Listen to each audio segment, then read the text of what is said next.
Hello everyone, and I know I haven't done a video in a while, and I'm sorry about that, but today I will be talking about the 2020 Arkansas Senate race. So, um, like, I have to get something real fast.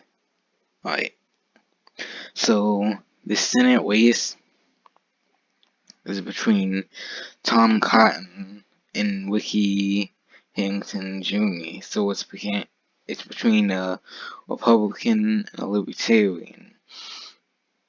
So, as you can see, there's no Democrat in the race because, it says right here that, because the Democrat dropped out of the filling deadline, they can only nominate a replacement if the candidate dies, becomes seriously ill, or leaves the state.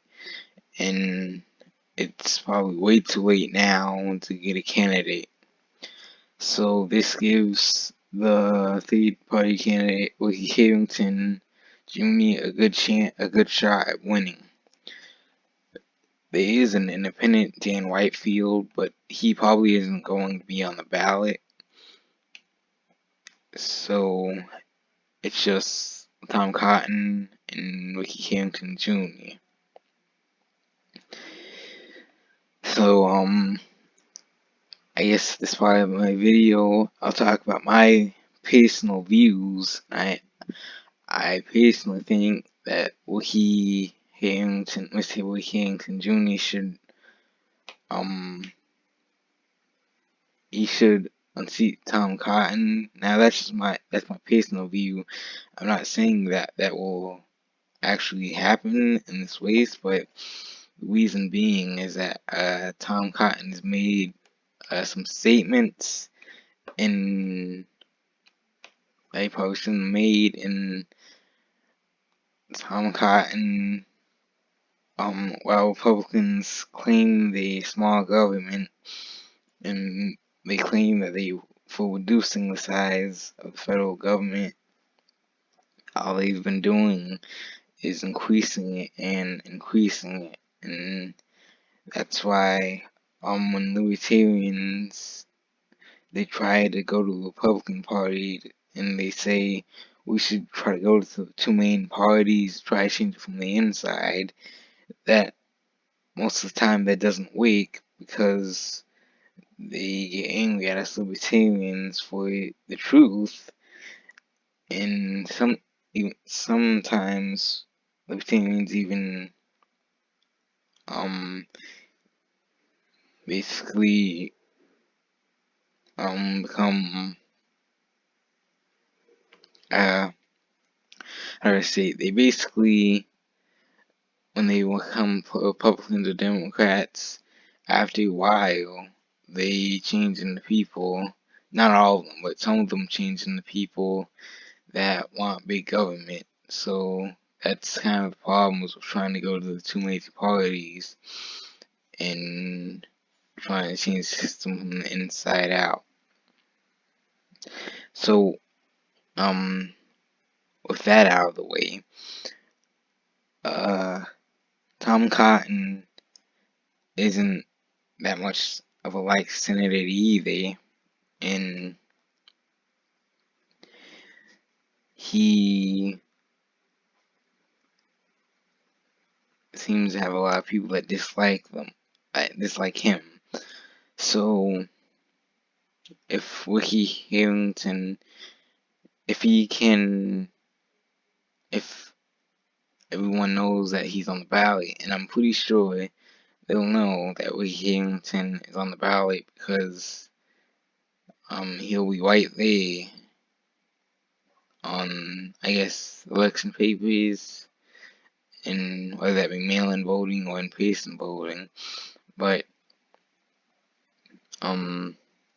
if Ricky Harrington can pull together the Democrats, Independents, and maybe even some Republicans that don't want to vote for Tom Cotton, then he has a good shot at winning. Even though I hear it's a safe R, I think right now, um,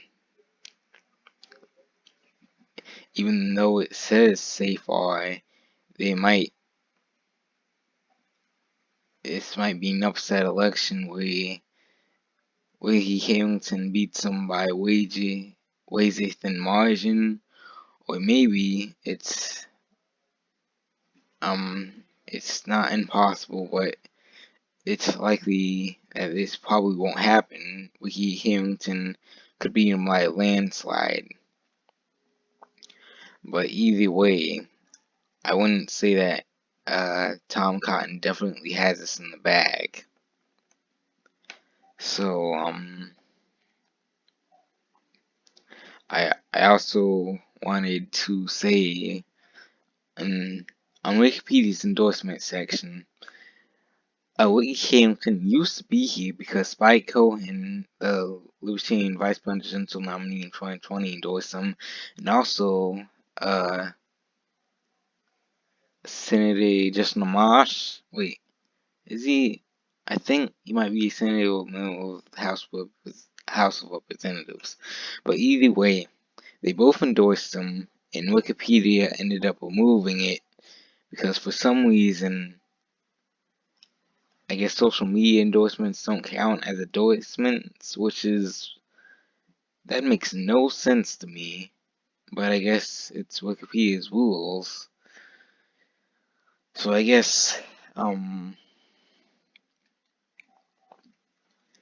that's wait no.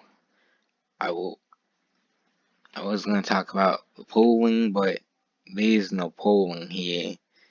And the media, even though Tom Cotton is very disliked, and it would be very popular for him to for his opponent to be talked about, they ignore Ricky Harrington because he's a third party candidate. And even though they might, as much as they might dislike Tom Cotton, they will not give any attention at all to Ricky Harrington just because he's a third party candidate, which is stupid, but I get the media can talk who they want.